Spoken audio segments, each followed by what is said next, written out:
আলাইকুম ওরহমতুল্লাহি ওবারাকাতুহু।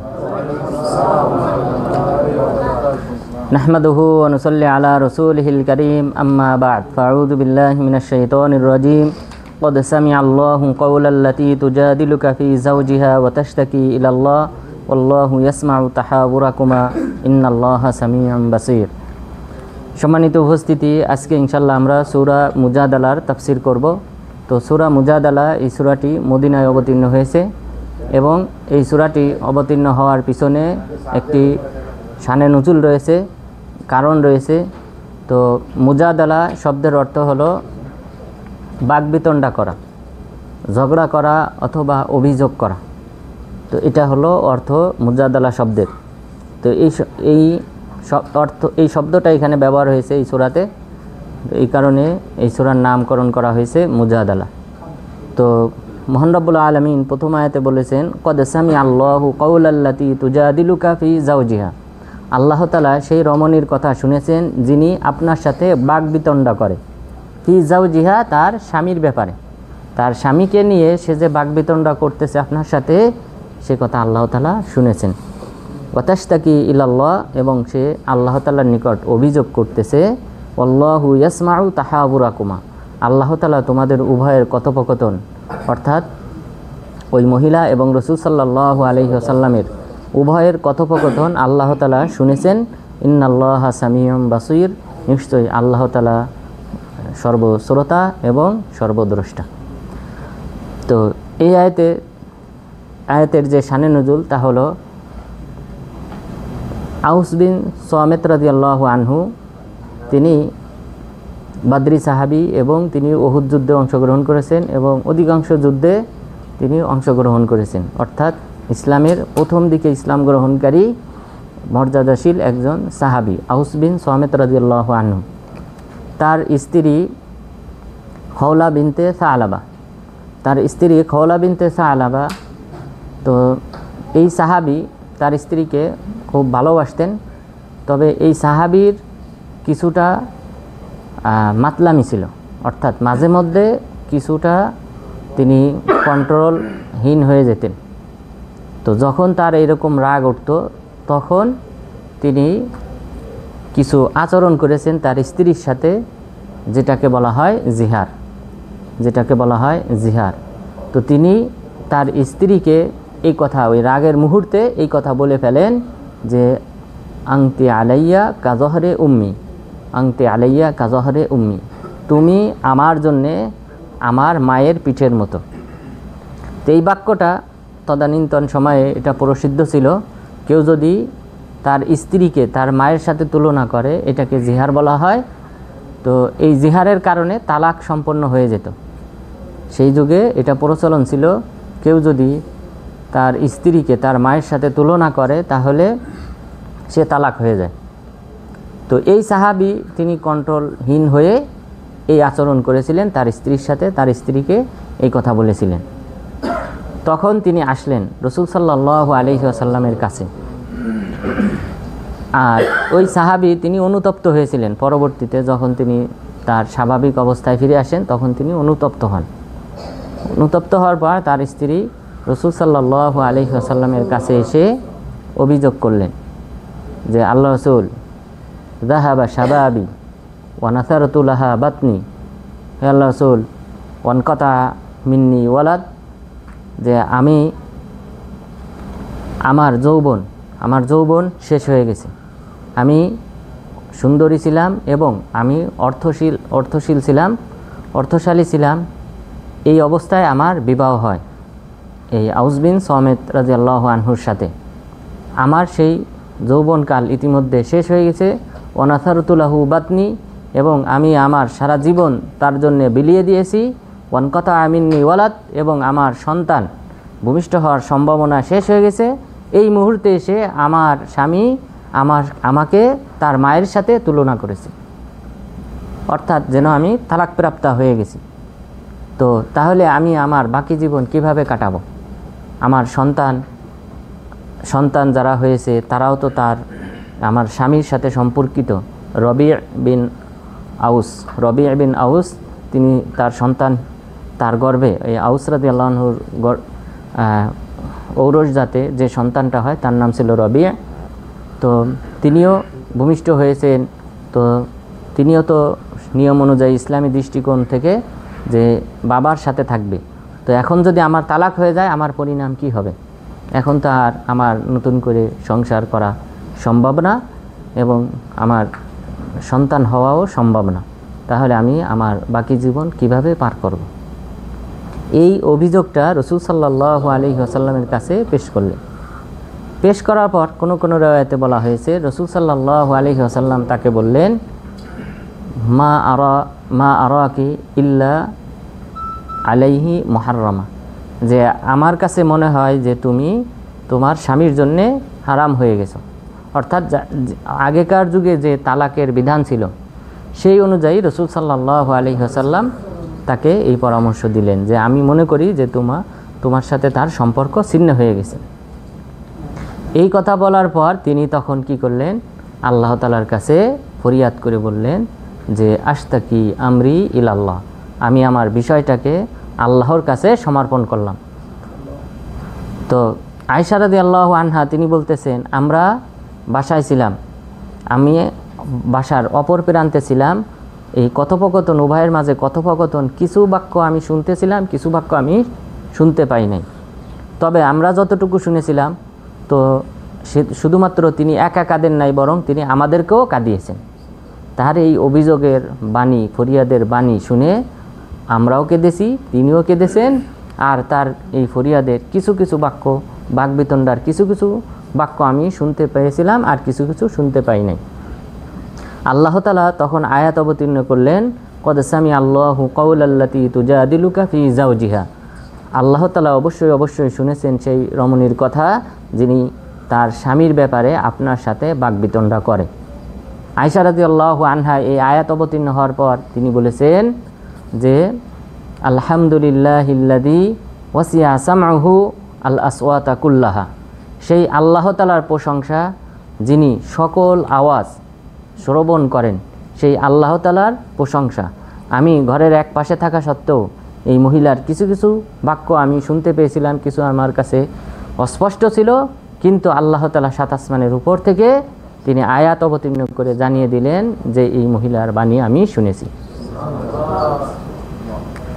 এই ফরিয়াদ শোনার পর আল্লাহ তাআলা মুসলিমদের জন্য শুধুমাত্র এই মহিলা তার সাংসারিক জীবনের জন্য নয়, বরং সকল মুসলিমের জন্য আল্লাহ তাআলা একটা নতুন পথ উন্মোচন করে দিলেন।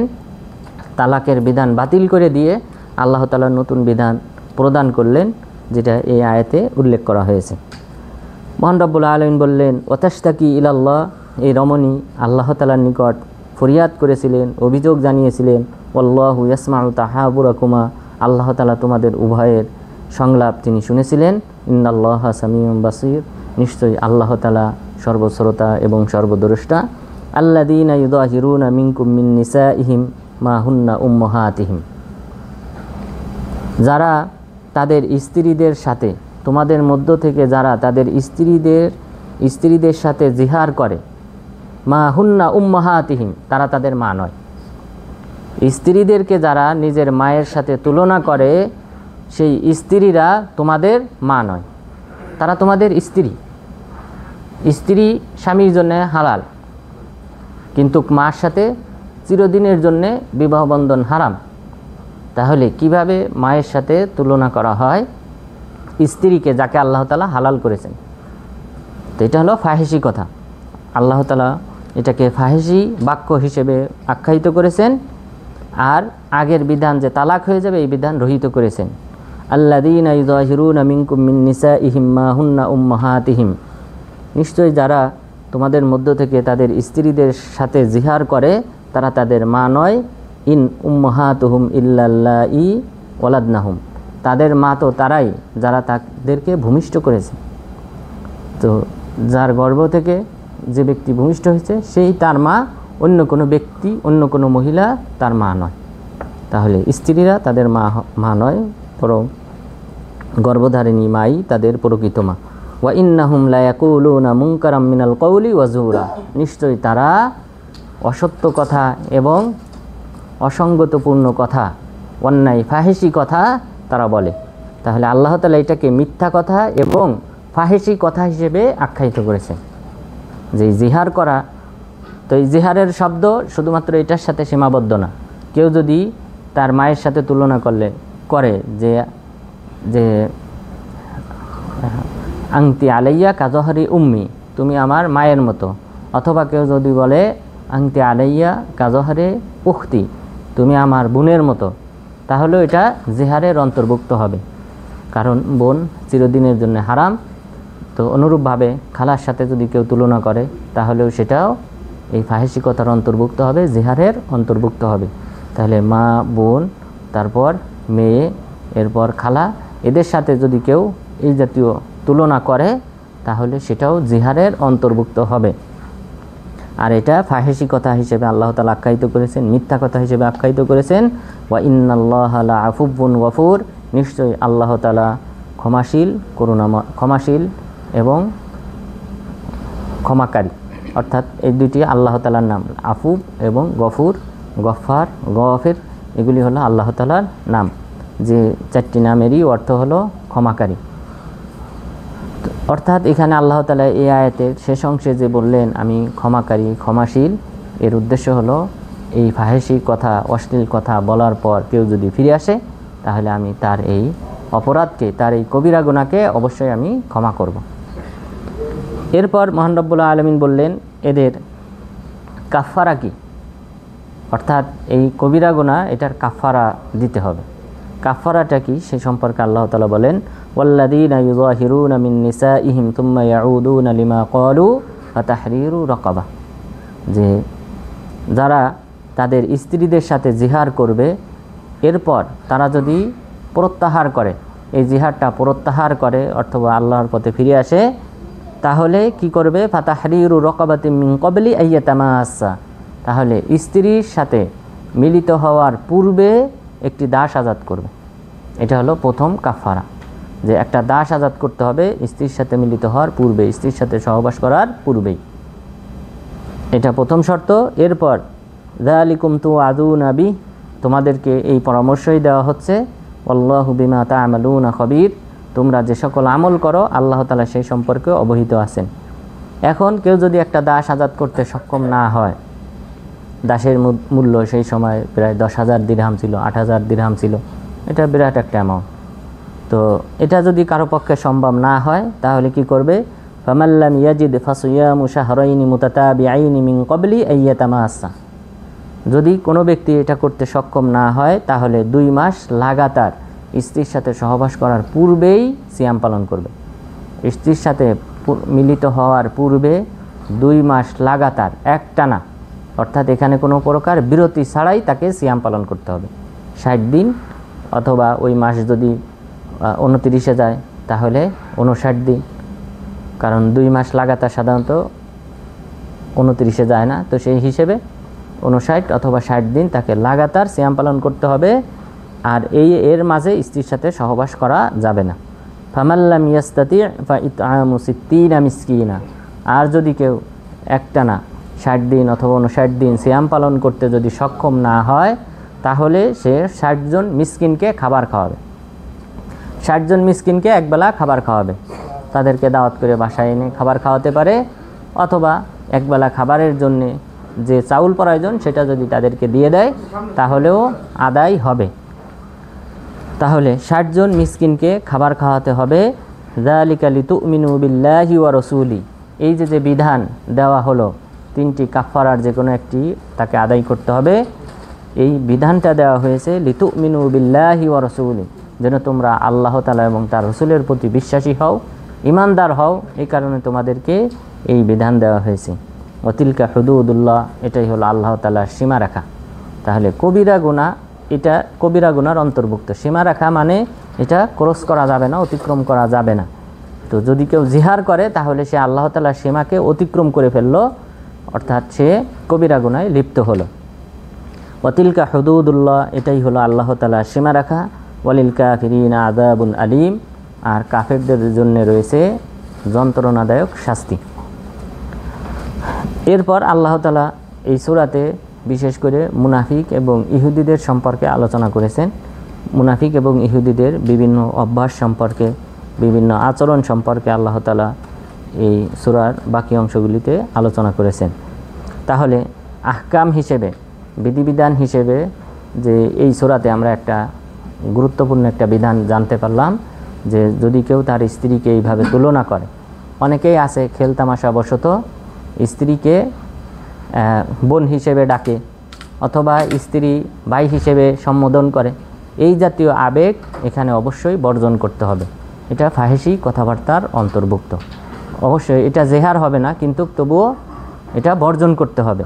এটা ফাহিশি কবিরা গুনার অন্তর্ভুক্ত। এরপর মহান রব্বুল আলামিন বললেন, ইন্নাল্লাযীনা ইউহাদ্দুনাল্লাহা ওয়া রাসূলাহু কুবিতু কামা কুবিতাল্লাযীনা মিন ক্বাবলিহিম, নিশ্চয়ই যারা আল্লাহ এবং তার রসুলের বিরুদ্ধাচরণ করে তারা ধ্বংস হবে সেইভাবে যেভাবে তাদের পূর্ববর্তী সম্প্রদায়কে ধ্বংস করা হয়েছে। আল্লাহ তাআলা যেভাবে নূহ আলাইহিস সালামের সম্প্রদায়, লূত আলাইহিস সালামের সম্প্রদায়, এরপর হুদ আলাইহিস সালামের সম্প্রদায়, সালেহ আলাইহিস সালামের সম্প্রদায়, এদেরকে যেভাবে আল্লাহ তাআলা আসমানি শাস্তি দিয়ে ধ্বংস করেছেন, অনুরূপভাবে যারা আল্লাহ এবং তার রসুলের সাথে বিরুদ্ধাচরণ করবে তাদেরকেও ধ্বংস করবেন। এখানে আল্লাহ তাআলা এখানে মক্কার কুরাইশ, মুনাফিক এবং সেই সাথে ইহুদিদেরকে আল্লাহ তাআলা এই আয়াতে হুঙ্কার দিয়েছেন। ইহুদিরা, মক্কার মুশরিকরা এবং মুনাফিকরা তারা আল্লাহ এবং তার রসুলের বিরুদ্ধাচরণ করত, তাদেরকে আল্লাহ তাআলা এই আয়াতে সতর্ক করে দিলেন যে তাদের পরিণামও কিন্তু পূর্ববর্তী সম্প্রদায়ের মতো হবে। ওয়াকাদ আনজালনা আয়াতিম বাইয়িনাত, নিশ্চয়ই আমি স্পষ্ট আয়াত নিদর্শনাবলী অবতীর্ণ করেছি, অর্থাৎ এই কোরআন আমি অবতীর্ণ করেছি। ওয়ালিল কাফিরিনা আযাবুম মুহিন, কাফেরদের জন্য রয়েছে লাঞ্ছনাদায়ক শাস্তি। আগের আয়াতে বলা হয়েছে কাফেরদের জন্য রয়েছে যন্ত্রণাদায়ক শাস্তি, যেটা অন্তরে জ্বালা পোড়া সৃষ্টি করে, শরীরে জ্বালা পোড়া সৃষ্টি করে। আর মুহিন লাঞ্ছনাদায়ক, সমাজে লাঞ্ছিত হওয়া, হাসরের ময়দানে মানুষের সামনে অপদস্থ হওয়া, এই বিষয়টা, অর্থাৎ উভয় ধরনের শাস্তি এই কাফেরদের জন্য নির্ধারণ রয়েছে। ইয়াউমা ইয়াবআসুহুমুল্লাহু জামিআ, স্মরণ করো সেই দিনের কথা যেদিন আল্লাহ তাআলা সবাইকে সমবেত করবেন। ফায়ুনাব্বিউহুম বিমা আমিলু, আল্লাহ তাআলা তাদেরকে জানিয়ে দিবেন তাদের কৃতকর্ম সম্পর্কে। তাহলে এটা কিন্তু সবার জন্য, অর্থাৎ শুধু কাফের, মুশরিক, মুনাফিক না, মুসলিমরাও, তারাও এই সম্বোধনের সম্মুখীন। আল্লাহ তাআলা হাসরের ময়দান সম্পর্কে সতর্ক করেছেন যে এই দিন সবাইকে সমবেত করা হবে এবং সবার আমলনামা কিন্তু জানিয়ে দেওয়া হবে। সুতরাং সেই দিনকে অবশ্যই আমাদেরকে ভয় পেতে হবে। সেই দিন আলেম, হয়তো আপনি সমাজে মানুষের সামনে আলেম হিসেবে পরিচিত, কিন্তু কিয়ামত দিবসে ইয়াউমা তুবলাস সারাইর, স্মরণ করো সেই দিবসের কথা যেদিন সকল গোপনীয়তা ফাঁস করে দেওয়া হবে। ইয়াউমা তুবলাস সারাইর, সকল গোপনীয়তা মানুষের সামনে প্রকাশ করে দেওয়া হবে। সুতরাং লিবাস ধারণ করে আলেম হয়ে বড় হওয়া, এটা কিন্তু কিয়ামত দিবসে থাকবে না, বরং আলেমদেরকে দিয়ে আল্লাহ তাআলা জাহান্নাম উদ্বোধন করবেন। সুতরাং এখানে আলেমরা শুধু না, সেই সাথে অন্যান্য ব্যক্তিরাও, তাদের পরিণাম যদি এই হয়, তাদেরকে দিয়ে যদি জাহান্নাম উদ্বোধন করা হয়, তাহলে অন্যদের পরিণাম কি হবে? সুতরাং এখানে দুনিয়াতে হয়তো আপনি মানুষের কাছে সমাজে সম্মানী ব্যক্তি হিসেবে পরিচিত, কিন্তু যদি আপনার গোপন ভালো আমল না থাকে, কিয়ামত দিবসে কিন্তু সেই বিষয়গুলি মানুষের সামনে প্রকাশিত হবে। এছাড়াও আলেমদের ব্যাপারে যে হাদিসটি উল্লেখ হয়েছে, তাদের জিহ্বা কাটা হবে, এরপর তাদেরকে তাদের মাথায়, যারা ফরজ সালাতে অংশগ্রহণ করে না, তাদের মাথা পাথর দ্বারা চূর্ণ বিচূর্ণ করা হবে। এরপর তাদের নাড়ি ভুঁড়ি বের হয়ে চারপাশ দিয়ে ঘুরপাক খেতে থাকবে, মানুষ, সমাজের মানুষজন সবাই দেখতে থাকবে। তো এইভাবে লাঞ্ছনা সম্মুখীন হতে হবে মানুষদেরকে কিয়ামত দিবসে। তো আল্লাহ তাআলা সেই কারণে হাসরের ময়দান সম্পর্কে সবাইকে সতর্ক করেছেন, অর্থাৎ ইখলাসের সাথে, ঘনিষ্ঠতার সাথে একমাত্র আল্লাহ তাআলার ইবাদত করতে হবে, তাহলেই কিন্তু সেটা পরকালে কিন্তু কাজে আসবে। অন্যথায় অন্যান্য বাহ্যিক দিকগুলি, এগুলি কিন্তু কিয়ামত দিবসে সবগুলি আল্লাহ তাআলা ফাঁস করে দিবেন। এই কারণেই আল্লাহ তাআলা সতর্ক করেছেন, ইয়াউমা ইয়াবআসুহুমুল্লাহু জামিআ, স্মরণ করো সেই দিবসকে যেই দিবসে আল্লাহ তাআলা সবাইকে সমবেত করবেন। ফাইউনাব্বিউহুম বিমা আমিলু, এরপর তাদের আমল সম্পর্কে অবহিত করবেন। আহসাহুল্লাহু ওয়া নাসু, আল্লাহ তাআলা হেফাজত করে রেখেছেন, গণনা করে রেখেছেন। ওয়া নাসু, তারা ভুলে গেছে। আমরা কি আমল করি এটা কিন্তু আমাদের হিসাবে নাই। আমরা কোন সময় কোন কাজে ব্যয় করি এই হিসাব কিন্তু আমাদের কারোর কাছে নাই। কেউ বলতে পারবে না যে আমার সকল আমার চলাফেরা সকল রুটিন প্রতিদিনের একই ধাপে চলে। কিন্তু আল্লাহ তাআলা বলেছেন আহসাহুল্লাহ ওয়া নাসু, আল্লাহ তাআলা সবগুলি কাউন্ট করে রেখেছেন, হিসাব করে রেখেছেন, আর তারা ভুলে গেছে। সেটাই কিয়ামত দিবস আল্লাহ তাআলা প্রকাশ করবেন। আল্লাহু আলা কুল্লি শাইইন শাহিদ, আল্লাহ তাআলা প্রতিটি বিষয়ের উপর সাক্ষী। সব কিছু আল্লাহ তাআলা দেখেন। আল্লাহ তাআলা যেহেতু দেখতেছেন, আল্লাহ তাআলা সাক্ষী এবং আল্লাহ তাআলা এগুলি সব হিসাব করে রাখতেছেন। কিয়ামত দিবসে এই বিষয়গুলি প্রকাশ করবেন। আলাম তারা আন্নাল্লাহা ইয়ালামু মা ফিস সামাওয়াতি ওয়া মা ফিল আরদ, আপনি কি জানেন না যে আল্লাহ তাআলা আসমান এবং জমিনের মাঝে যা কিছু রয়েছে সব কিছু সম্পর্কে তিনি অবহিত। জমিনের ভূগর্ভে, আসমানে যা কিছু আছে সব কিছু সম্পর্কে তিনি অবহিত রয়েছেন।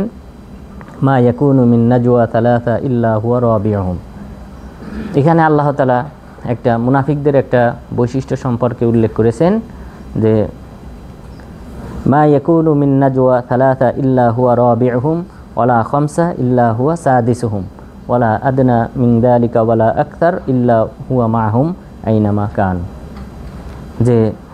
যে সকল সংলাপ হয়, যে সকল গোপন পরামর্শ হয়, গোপন সংলাপ হয়ে থাকে তিনজন ব্যক্তির মাধ্যমে, তাদের জেনে রাখা উচিত হুয়া রাবিউহুম, আল্লাহ তাআলা হলেন চতুর্থ জন। আপনি যতই গোপনীয়তার সাথে তিনজনে মিটিং করেন, কিন্তু মনে রাখবেন চতুর্থ জন হলেন আল্লাহ তাআলা, কারণ আল্লাহ তাআলা দেখতেছেন। এরপরে বললেন ওয়ালা খামসা ইল্লা হুয়া সাদিসুহুম, যদি পাঁচজনের কোনো গোপন সংলাপ হয়, গোপন পরামর্শ হয়, তাদের জেনে রাখা উচিত আল্লাহ তাআলা হলেন ষষ্ঠ জন। ওয়ালা আদনা মিন যালিকা ওয়ালা আকসার ইল্লা হুয়া মাহুম আইনামা কানু, এর চেয়ে কম সংখ্যক ব্যক্তিও যদি এই গোপন পরামর্শ করে অথবা এর চেয়ে বেশি সংখ্যক গোপন পরামর্শ করে, তাদের জেনে রাখা উচিত তিনি তাদেরই সাথে আছেন। আইনামা কানু, তারা যেখানেই থাকুক না কেন। তাহলে এই আসমান জমিনের মাঝে কোনো কিছুই আল্লাহ তাআলার কাছে গোপন নয়, সব কিছু সম্পর্কে আল্লাহ তাআলা অবহিত আছেন।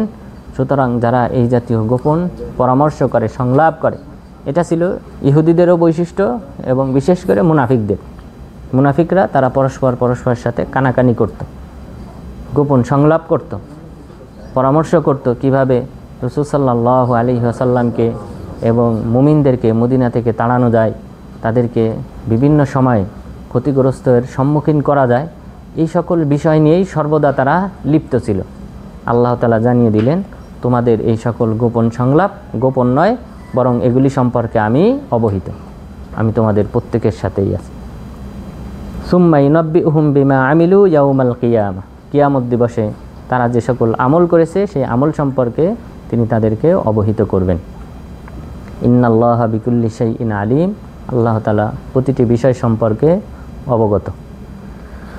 আলাম তারা ইলাল্লাযীনা নুহু আনিন নাজওয়া সুম্মা ইয়াউদুনা লিমা নুহু আনহু ওয়া ইয়াতানাজাউনা বিল ইসমি ওয়াল উদওয়ান ওয়া মা'সিয়াতির রাসূল, আপনি কি দেখেন না তাদের দিকে যাদেরকে নিষেধ করা হয়েছে এই গোপন পরামর্শ করতে, গোপন সংলাপ করতে। সুম্মা ইয়াউদুনা লিমা নুহু আনহু, এরপর তারা পুনরায় আবার এই গোপন সংলাপ গোপন পরামর্শে লিপ্ত হয় যা তাদেরকে নিষেধ করা হয়েছে। ওয়া ইয়াতানাজাউনা বিল ইসমি ওয়াল উদওয়ান ওয়া মা'সিয়াতির রাসূল, এবং তারা গোপন সংলাপ এর আলোচ্য বিষয় কি থাকে, তারা গোপন সংলাপটা করে পাপাচার সংক্রান্ত বিষয়ে, সীমালঙ্ঘন সংক্রান্ত বিষয়ে এবং রাসূল সাল্লাল্লাহু আলাইহি ওয়াসাল্লামের বিরুদ্ধাচরণ সম্পর্কে।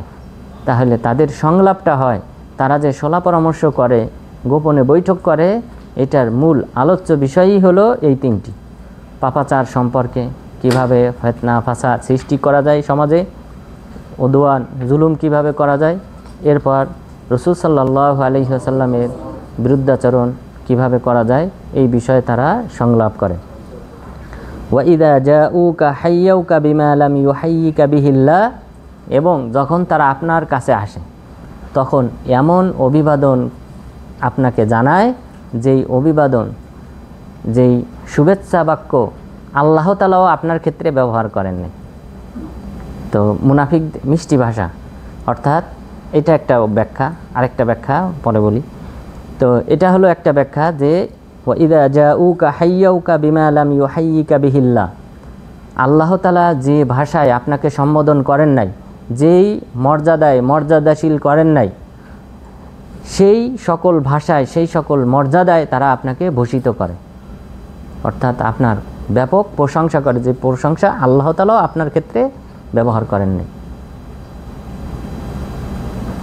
যখন তারা আপনার সামনে আসে, আপনার মজলিসে আসেন, ওয়াকুলুনা ফি আনফুসিহিম লাউলা ইউআযযিবুনাল্লাহু বিমা নাকুল, এবং তারা মনে মনে তখন বলে, অর্থাৎ মুখে তো এইভাবে প্রশংসা করে, কিন্তু মনে মনে তারা বলে আল্লাহ তাআলা কেন আমাদেরকে শাস্তি দেন না আমাদের এই কথার কারণে। আমরা যে এই দ্বিমুখী আচরণ করি, সামনে গেলে প্রশংসা করি, গোপনে তার বিরুদ্ধে ষড়যন্ত্র করি, এই কারণে কেন আল্লাহ তাআলা আমাদেরকে শাস্তি দেন না, তারা মনে মনে এটা বলে। হাসবুহুম জাহান্নাম ইয়াসলাউনাহা, তাদের জন্য জাহান্নাম যথেষ্ট, সেখানে তারা দগ্ধ হবে, পুড়তে থাকবে। ফাবিসাল মাসির, কতই না নিকৃষ্ট আবাসস্থল, তাদের এই প্রত্যাবর্তন স্থল কতই না নিকৃষ্ট। এরপর দ্বিতীয় আরেকটা অর্থ রয়েছে, ওই ওয়াইদা জাউকা হাইয়াউকা বিমা লাম ইউহাইয়িকা বিহিল্লাহ, আল্লাহ তাআলা আপনাকে যে অভিবাদন করেন নাই, যে ভাষায় সম্বোধন করেন নাই, সেই ভাষা তারা আপনার ক্ষেত্রে ব্যবহার করে। আয়েশা রাদিয়াল্লাহু আনহা তিনি বলেছেন যে এই মুনাফিকরা রাসূল সাল্লাল্লাহু আলাইহি ওয়াসাল্লামের মজলিসে এসে তারা পরস্পরের সাথে কানাকানি করত। এরপর তারা মজলিসে প্রবেশের সময় তারা এসে সালাম দিত যে আসসালামু আলাইক, যে হে আল্লাহ রসুল আপনার মৃত্যু হোক, নাউযুবিল্লাহ। এটা ইহুদিরা এই শব্দটা ব্যবহার করত যে আসসালামু আলাইক, হে আল্লাহ রসুল আপনার মৃত্যু হোক।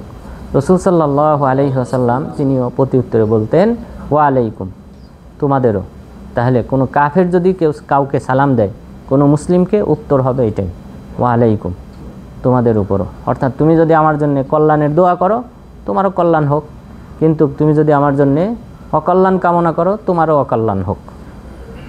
আয়েশা রাদিয়াল্লাহু আনহা পর্দার আড়াল থেকে এইটা শোনার পর তিনি তাদেরকে গালিগালাজ শুরু করলেন। তখন রাসূল সাল্লাল্লাহু আলাইহি ওয়াসাল্লাম বললেন, তুমি ধৈর্য ধারণ করো, তুমি কি শোনো নাই যে আমি কি উত্তর দিয়েছি? তখন তিনি বললেন যে আমি বলেছি ওয়া আলাইকুম, অর্থাৎ তোমাদেরও মৃত্যু হোক, শুধুমাত্র আমার দোয়াটা কবুল হবে, কিন্তু তাদের দোয়াটা কবুল হবে না। সুতরাং তুমি ধৈর্যশীল হও, তুমি তাদেরকে গালিগালাজ করো না। তাহলে এটা একটা অভিবাদন, যে তারা এমন ভাষায় অভিবাদন করে যেটা আল্লাহ তাআলা আপনাকে অভিবাদন করেন নাই, অর্থাৎ আল্লাহ তাআলা আপনার প্রতি দুরূদ পাঠ করতে বলেছেন, কিন্তু তারা আপনার মৃত্যু কামনা করে। এরপর মহান রব্বুল আলামিন বললেন, ইয়া আইয়ুহাল্লাযীনা আমানু ইযা তানাজাইতুম ফালা তাতানাজাউ বিল ইসমি ওয়াল উদওয়ান ওয়া মা'সিয়াতির রাসূল। এরপর আল্লাহ তাআলা মুমিনদেরকে পরামর্শ দিলেন এই মুনাফিকদের বিপরীত যে সিফাত, বিপরীত যে বৈশিষ্ট্য, সেই বৈশিষ্ট্যের পরামর্শ দিলেন। হে মুমিনগণ, তোমরা যদি কখনো পরামর্শ করো, গোপন বৈঠক করো, তাহলে তোমরা পরামর্শ করো না পাপ সংক্রান্ত বিষয়ে, জুলুম সংক্রান্ত বিষয়ে, এবং রাসূল সাল্লাল্লাহু আলাইহি ওয়াসাল্লামের বিরুদ্ধাচরণ সম্পর্কে তোমরা গোপন সংলাপ করো না। ওয়া তানাজাউ বিল বিররি ওয়াত তাকওয়া, তোমরা সংলাপ করো ভালো কাজ এবং তাকওয়া অবলম্বন সম্পর্কে, যে কীভাবে মুত্তাকি হওয়া যায় সেই বিষয়ে তোমরা পরস্পরের সাথে সংলাপ করো, কিভাবে ভালো কাজ করা যায় সমাজে তোমরা সেই বিষয়ে পরামর্শ করো। ওয়াত্তাকুল্লাহাল্লাযী ইলাইহি তুহশারুন, তোমরা আল্লাহ তাআলাকে ভয় করো যার দিকে তোমাদের প্রত্যাবর্তন, সমবেত হতে হবে, যে আল্লাহ তাআলার নিকট তোমরা সেই আল্লাহ তাআলাকে ভয় করো। তাহলে তাকওয়ার সংজ্ঞা অনেকবার আমরা বলেছি যে আত-তাকওয়া হিয়াল খাউফু মিনাল জালিল ওয়াল আমালু বিত-তানজিল ওয়াল কনাআতু বিল কলিল ওয়াল ইস্তিআদাদ লিয়াউমির রাহিল। আলী রাদিয়াল্লাহু আনহু তিনি তাকওয়ার সংজ্ঞায় বলেছেন যে আল্লাহ তাআলাকে ভয় করা, হিয়াল খাউফু মিনাল জালিল, আল্লাহ তাআলাকে ভয় করা, ওয়াল আমালু বিত-তানজিল, কুরআন হাদিস অনুযায়ী আমল করা, ওয়াল কনাআতু বিল কলিল, অল্পে তুষ্ট থাকা, ওয়াল ইস্তিআদাদ লিয়াউমির রাহিল, এবং পরকালের জন্য প্রস্তুতি নেওয়া। তাহলে পরকালের জন্য প্রস্তুতি নেওয়া, আল্লাহ তাআলাকে ভয় করা, কোরআন হাদিস অনুযায়ী আমল করা, অল্পে তুষ্ট থাকা, এটাই হলো মুত্তাকির বৈশিষ্ট্য। সেই ব্যক্তি হলো মুত্তাকি। এরপর ওমর ইবনে আব্দুল আজিজ, যিনি মুসলিমদের পঞ্চম খলিফা বলা হয়, তিনি তাকওয়ার সংজ্ঞায় বলেছেন ইজতিনাবু মা নাহাল্লাহু আনহু ওয়া ইতিয়ানু মা আমারাল্লাহু বিহি। আল্লাহ তাআলা যা নিষেধ করেছেন সেটা থেকে বিরত থাকা, যা আমল করতে বলেছেন সেটা আমল করা, এটাকে বলা হয় মুত্তাকি। তাহলে যে সকল কবিরা গুনাহ এবং সগীরা গুনাহ সম্পর্কে আল্লাহ তাআলা নিষেধ করেছেন সেগুলি বর্জন করা, এটা মুত্তাকির বৈশিষ্ট্য। এরপর যে সকল আমল করতে বলেছেন, সেটা ফরজ আমল হোক সুন্নত আমল হোক, সেটা আমল করা, এটা হলো মুত্তাকির বৈশিষ্ট্য। তাহলে এটাই হলো তাকওয়া। এরপর আল্লাহ তাআলা এই যে গোপন সংলাপ, এটা এই মুনাফিক এবং ইহুদিদের পক্ষ থেকে যে গোপন সংলাপটা হয়তো, এটা আসলে প্রকৃতপক্ষে এটার রূপরেখা কি? তিনি বললেন ইন্নামান নাজওয়া মিনাশ শাইতান। এই যে গোপন সংলাপটা হয়, এটা হলো প্রকৃতপক্ষে শয়তানের পক্ষ থেকে। লিয়াহজুনাল্লাযীনা আমানু ওয়া লাইসা বিদাররিহিম শাইআন ইল্লা বিইذনিল্লাহ। মুমিনদেরকে দুশ্চিন্তাগ্রস্ত করার জন্য তারা এই গোপন সংলাপ করে, তবে তারা আল্লাহ তাআলা ইচ্ছা না করলে তাদের কোনো ক্ষতি করতে পারবে না। তাহলে আল্লাহ তাআলার ইচ্ছার বাহিরে এই গোপন সংলাপ করে, গোপন পরামর্শ করে, বৈঠক করে তারা মুসলিমদের কোনো ক্ষয়ক্ষতি করতে পারবে না। ওয়া আলাল্লাহি ফালইয়াতাওয়াক্কালিল মুমিনুন। যারা মুমিন তারা যেন আল্লাহ তাআলার উপর ভরসা করে। তাওয়াক্কুল মানে আল্লাহ তাআলার উপর ভরসা করা। ভরসা তাওয়াক্কুল বলা হয়, এটা সাবাব গ্রহণ করার পর আল্লাহ তাআলার উপর ভরসা করাকে। সাবাব গ্রহণ করে, অর্থাৎ যেমন রিজিকের ক্ষেত্রে কর্মে যুক্ত হয়ে, জবে যুক্ত হয়ে, এরপর আল্লাহর উপর ভরসা করা হয়, আল্লাহ তুমি আমার রিজিকে বরকত দান করো। কিন্তু কাজ ছেড়ে দিয়ে বসে থেকে রিজিকের জন্যে যে আল্লাহর উপর ভরসা করলাম, এটাকে বলা হয় আরবিতে তাওয়াকুল। তাওয়াকুল মানে অলসতা, এটাকে বলা হয় অলসতা। তাহলে কাজে যুক্ত হয়ে আল্লাহ তাআলার উপর ভরসা করা, এটাকে তাওয়াক্কুল বলা হয়।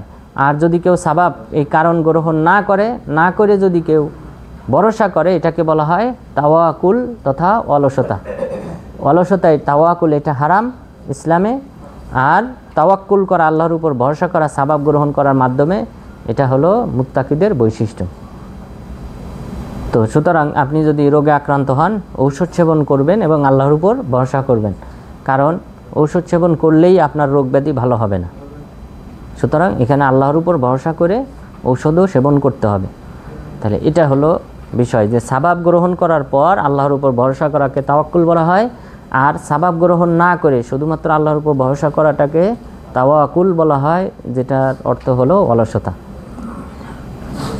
এরপর মহান রব্বুল আলামিন বলেছেন ইয়া আইয়ুহাল্লাযীনা আমানু ইযা ক্বিলা লাকুম তাফাসসাহু ফিল মাজালিসি ফাফসাহু ইয়াফসাহিল্লাহু লাকুম। হে মুমিনগণ, তোমাদেরকে যদি বলা হয় মজলিস প্রশস্ত করে দিতে, তাহলে তোমরা প্রশস্ত করে দাও। অর্থাৎ মজলিসে জায়গা যদি সংকলন না হয়, এখানেও আমাদের এই রুমটা ছোট তুলনামূলক, যখন 60-70 জন উপস্থিত হয় তখন কিন্তু বসা কঠিন। তো আল্লাহ তাআলা কি বললেন, হে মুমিনগণ, যখন তোমাদেরকে বলা হবে তাফাসসাহু ফিল মাজালিস ফাফসাহু, মজলিস বৈঠকখানায় যখন তোমাদেরকে প্রশস্ত করে দিতে বলা হবে, অন্যদেরকে জায়গা করে দিতে বলা হবে, তোমরা তখন প্রশস্ত করে দাও। ইয়াফসাহিল্লাহু লাকুম, আল্লাহ তাআলাও তোমাদেরকে প্রশস্ত করে দিবেন। অর্থাৎ আপনি আপনার পাশের ভাইকে বসার সুযোগ করে দিবেন। আপনি হয়তো যেভাবে বসেছেন সেভাবে না বসে অন্যভাবে বসলে আরেকজন ব্যক্তি বসতে পারবে, এরকম সুযোগ করে দিতে হবে। ওয়া ইযা কিলাং শুজু ফাংশুজু ইয়ারফাইল্লাহুল্লাযীনা আমানু মিনকুম।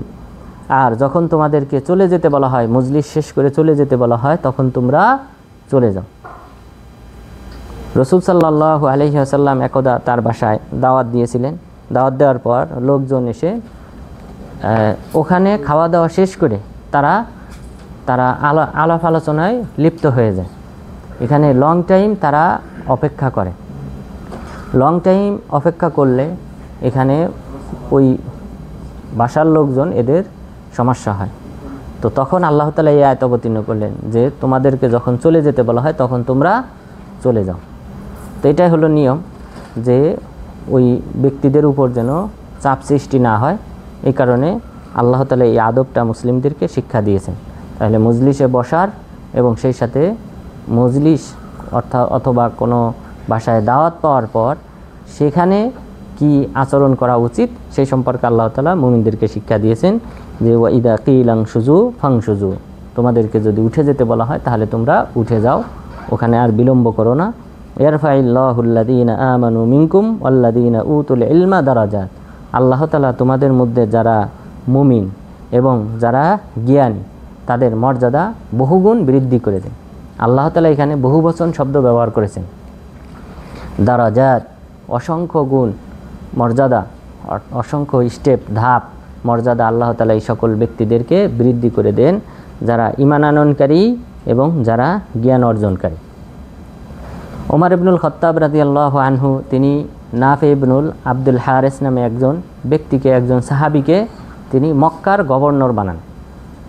নাফি ইবনুল আব্দুল হারিস এই সাহাবীকে তাকে গভর্নর বানান মক্কা এবং তায়েফের।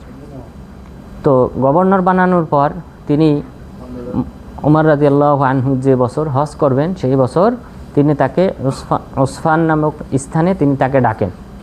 এটা মক্কার নিকটবর্তী, মক্কা থেকে 80 কিলোমিটার দূরে এই উসফান নামক স্থানে তাকে ডাকেন সাক্ষাৎ করার জন্য। তখন তিনি আসলেন, ওখানে সাক্ষাৎ করলেন। সাক্ষাৎ করার পর ওমর রাদিয়াল্লাহু আনহু এই সাহাবীকে জিজ্ঞাসা করলেন, মান ওয়াল্লাইতা আলা হাদাল আলা আহলিল ওয়াদি, এই উপত্যকাবাসীর উপর তুমি কাকে তোমার অনুপস্থিতির সময়ে গভর্নর হিসেবে নিযুক্ত করে এসেছো? তোমার স্থলাভিষিক্ত হিসেবে তুমি এই মক্কাবাসী তায়েফবাসীর উপর কাকে দায়িত্বশীল বানিয়ে এসেছো? তখন তিনি বললেন, ইবনু আবি আবজা, ইবনু আবি আবজা নামে এক ব্যক্তিকে আমি গভর্নর বানিয়ে এসেছি, তাকে আমার স্থলাভিষিক্ত হিসেবে বানিয়ে এসেছি। তখন তিনি জিজ্ঞাসা করলেন, ইবনু আবি আবজাকে?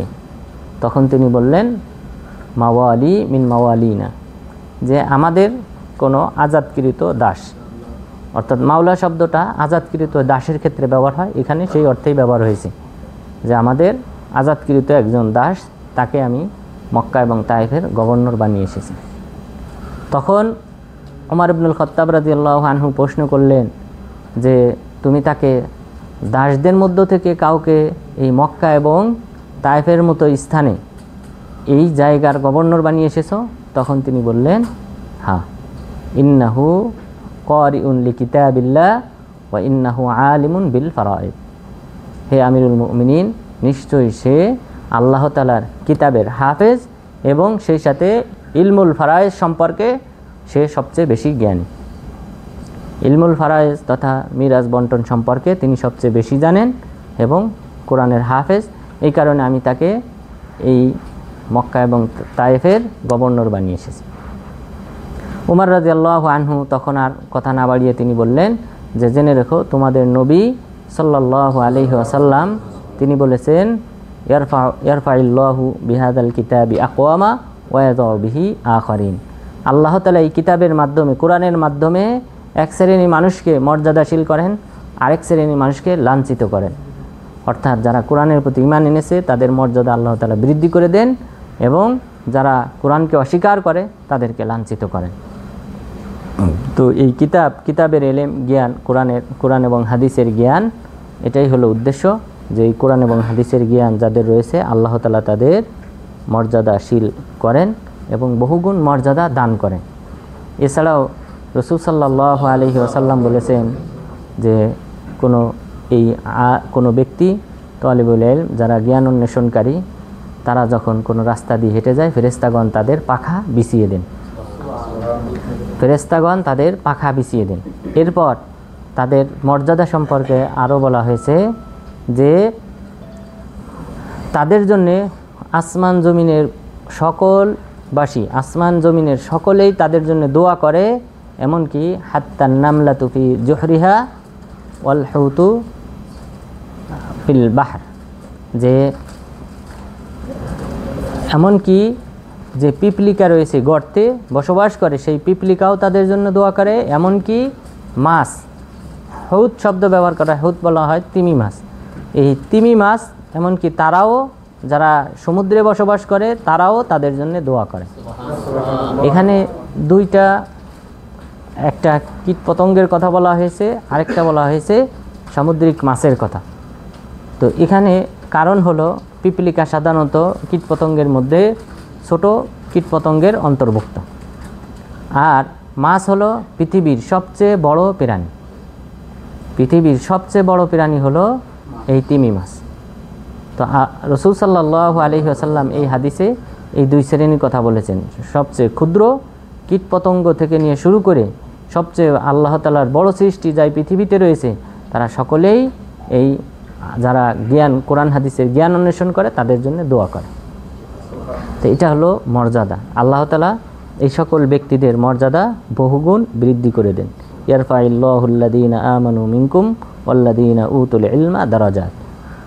এছাড়াও রাসূল সাল্লাল্লাহু আলাইহি ওয়াসাল্লাম বলেছেন, মান সালাকা তরিকা ইয়ালতামিসু ফীহি ইলমা সাহহালাল্লাহু লাহু বিহি তরিকান ইলাল জান্নাহ। যে ব্যক্তি ইলম অন্বেষণের রাস্তা অবলম্বন করবে, আল্লাহ তাআলা তার জন্য জান্নাতের রাস্তাকে সহজ করে দেবেন, সেই রাস্তা ধরে আপনি জান্নাতে পৌঁছে যাবেন। তো এটা কিন্তু শুধুমাত্র আলেমদের ফজিলত না, বরং কোরআন হাদিসের জ্ঞান যারা অন্বেষণ করে তাদের সকলেরই ফজিলত। এখানে আপনারা ইসলামিক দাওয়া সেন্টারে আসেন, এই হাদিসের অন্তর্ভুক্ত আপনারাও। এখানে প্রতি সপ্তাহে আপনারা জ্ঞান অন্বেষণ, এখানে অন্য কোনো উদ্দেশ্য আছে কারো? উদ্দেশ্য থাকারও কোনো প্রশ্ন নেই। এখানে থাকার, এখানে দুনিয়াবি কোনো কিছু নেই যে এখানে যাই আমাদের বেতন, মাসিক কোনো বেতন দেওয়া হয় বা বাৎসরিক কোনো উপকার দেওয়া হয় না, একটা সার্টিফিকেট দেওয়া হয়। কী দেওয়া হয়? বিশেষ করে মদিনা ইসলামিক দাওয়া সেন্টারে সার্টিফিকেটও দেওয়া হয় না।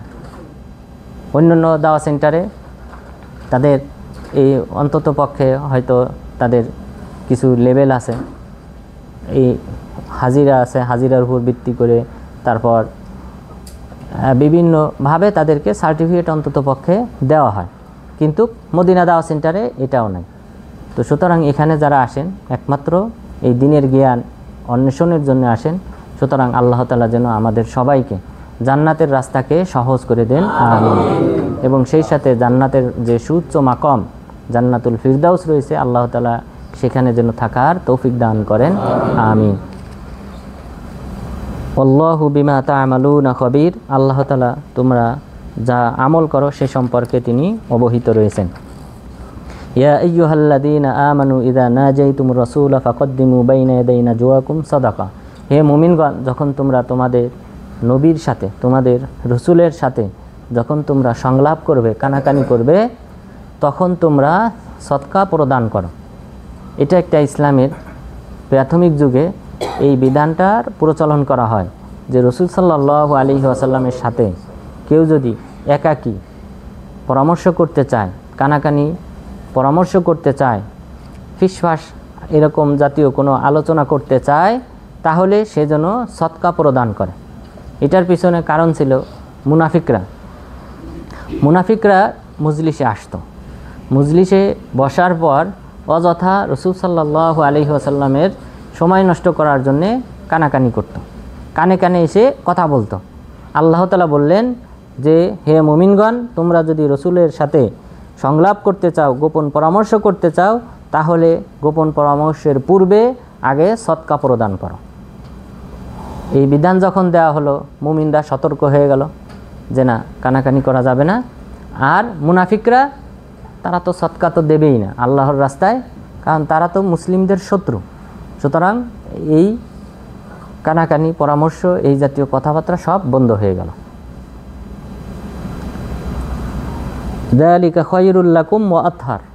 তোমরা সদকা প্রদান করবে পরামর্শের পূর্বে, এটা তোমাদের জন্য উত্তম এবং পবিত্র। ফা ইল্লাম তাজিদু ফা ইন্নাল্লাহা গফুরুর রহিম।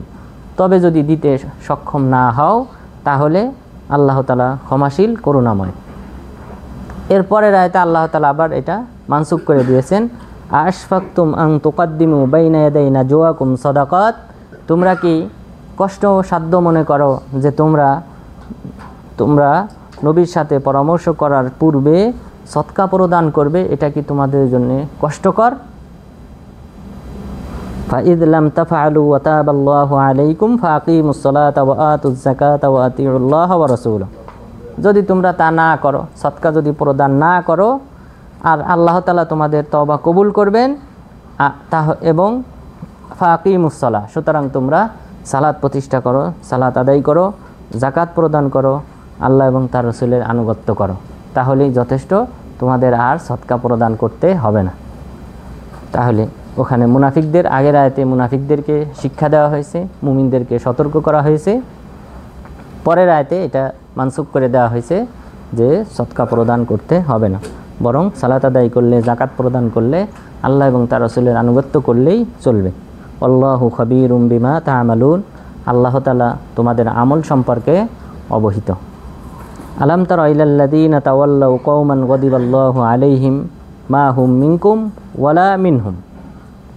এখানে আল্লাহ তাআলা মুনাফিকদের সম্পর্কে বলতেছেন, আলাম তারা ইলাল্লাযীনা তাওয়াল্লাউ কওমান গাদিবাল্লাহু আলাইহিম, আপনি কি তাদের সম্পর্কে জানেন না যারা এমন সম্প্রদায়কে বন্ধু হিসেবে গ্রহণ করে নিয়েছে যাদের উপর আল্লাহ তাআলা ক্রোধান্বিত,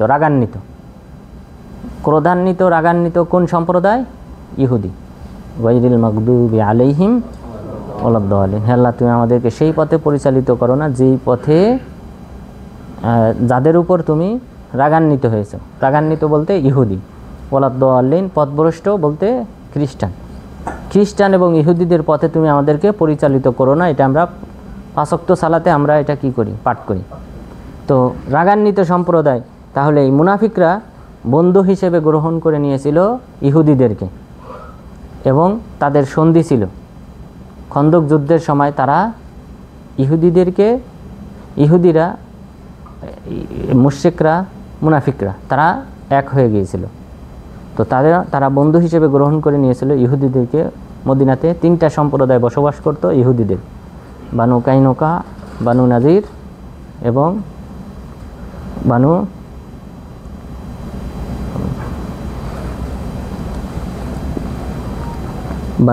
কাইনুকা, বানু নাজির এবং আরও একটা সম্প্রদায়। এই 3টা সম্প্রদায় মূলত তারা সামদেশ থেকে সফর করে এখানে এসেছিল যে রাসূল সাল্লাল্লাহু আলাইহি ওয়াসাল্লাম হিজরত করে এখানে আসবেন। তো এই উদ্দেশ্যে তারা এখানে অবস্থান করে, কিন্তু রাসূল সাল্লাল্লাহু আলাইহি ওয়াসাল্লাম প্রকাশ পাওয়ার পর, মদিনা হিজরত করার পর তারা বিরোধিতা করে। তো এই 3 সম্প্রদায়, বানু কাইনুকা, বানু কুরাইজা এবং বানু নাজির, এই 3টা সম্প্রদায়ের সাথে এখানকার যে মুনাফিকরা ছিল তারা ঐক্যবদ্ধ হয় এবং সেই সাথে মক্কার কুরাইশদের সাথে তাদের যোগাযোগ ছিল। তো আল্লাহ তাআলা এই মুনাফিকদের সম্পর্কে বললেন যে আপনি তাদের সম্পর্কে কি ভেবে দেখেছেন যারা আল্লাহ তাআলা যাদের উপর রাগান্বিত হয়েছেন তাদেরকে বন্ধু হিসেবে গ্রহণ করে নিয়েছে। মা হুম মিনকুম ওয়ালা মিনহুম, তারা এই মুনাফিকরা তোমাদের অন্তর্ভুক্ত নয়, ওয়ালা মিনহুম, এবং তারা কিন্তু এই ইহুদিদেরও অন্তর্ভুক্ত নয়। তাহলে 3য় শ্রেণী এরা তোমাদেরও বন্ধু না, আবার ইহুদিদেরও প্রকৃত বন্ধু না। ওয়ায়াহলিফুনা আলাল কাযিবি ওয়া হুম ইয়ালামুন, তারা জেনে শুনে মিথ্যা শপথ করে। আ'আদাল্লাহু লাহুম আযাবান শাদীদা, আল্লাহ তাআলা তাদের জন্য কঠোর শাস্তি প্রস্তুত করে রেখেছেন। ইন্নাহুম সাআ মা কানু ইয়ামালুন, নিশ্চয়ই তাদের কৃতকর্ম কতই না ঘৃণ্য, কতই না নিকৃষ্ট। ইত্তাখাযু আইমানাহুম জুন্নাতান ফাসাদ্দু আন সাবিলিল্লাহ ফালাহুম আযাবুম মুহিন, তারা তাদের শপথকে, কথায় কথায় শপথ, আল্লাহর নামে শপথ, তারা তাদের শপথকে ঢাল হিসেবে গ্রহণ করে নিয়েছে। ফাসাদ্দু আন সাবিলিল্লাহ, তারা আল্লাহর রাস্তা থেকে বিরত রয়েছে। ফালাহুম আযাবুম মুহিন, তাদের জন্য রয়েছে লাঞ্ছনাদায়ক শাস্তি। তাহলে এটা একটা বেশি বেশি শপথ করা আল্লাহ তাআলার নামে, এটা মুনাফিকদের একটা অভ্যাস ছিল।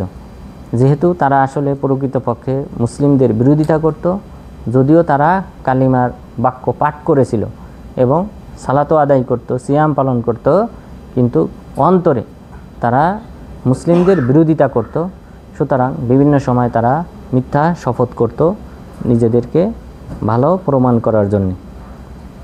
আল্লাহ তাআলা বললেন, লাং তুগনি আনহুম আমওয়ালুহুম ওয়ালা আওলাদুহুম মিনাল্লাহি শাইআ, তাদের পক্ষ থেকে তাদের ধন সম্পদ, ছেলে সন্তানাদি তারা আল্লাহ তাআলার বিপক্ষে কোনো উপকারে আসবে না।